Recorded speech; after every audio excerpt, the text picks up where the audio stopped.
شروع اللہ کا نام لے کر جو بڑا مہربان نہایت رحم والا ہے۔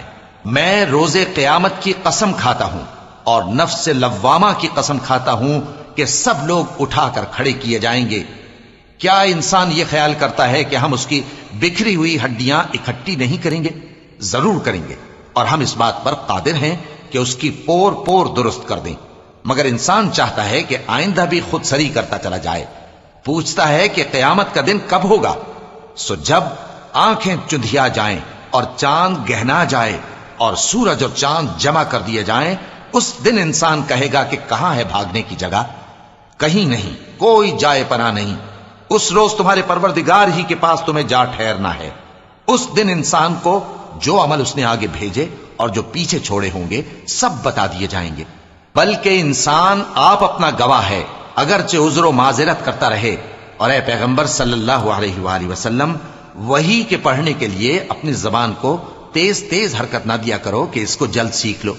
اس کا جمع کرنا اور پڑھانا ہمارے ذمے ہے۔ سو جب ہم اسے پڑھا کریں تو تم اس کو سنا کرو اور پھر اسی طرح پڑھا کرو۔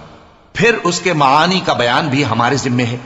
مگر لوگو، تم دنیا کو دوست رکھتے ہو اور آخرت کو چھوڑے دیتے ہو۔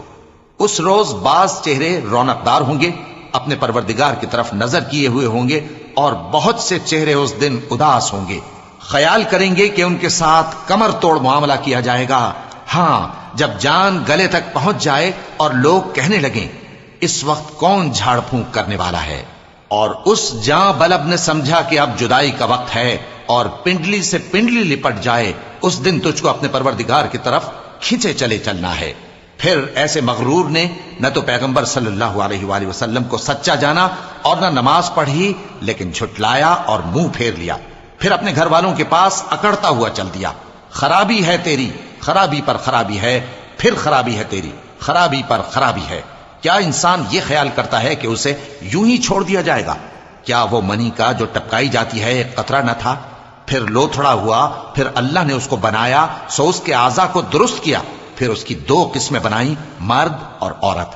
کیا اس کو اس بات پر قدرت نہیں کہ مردوں کو زندہ کر دے؟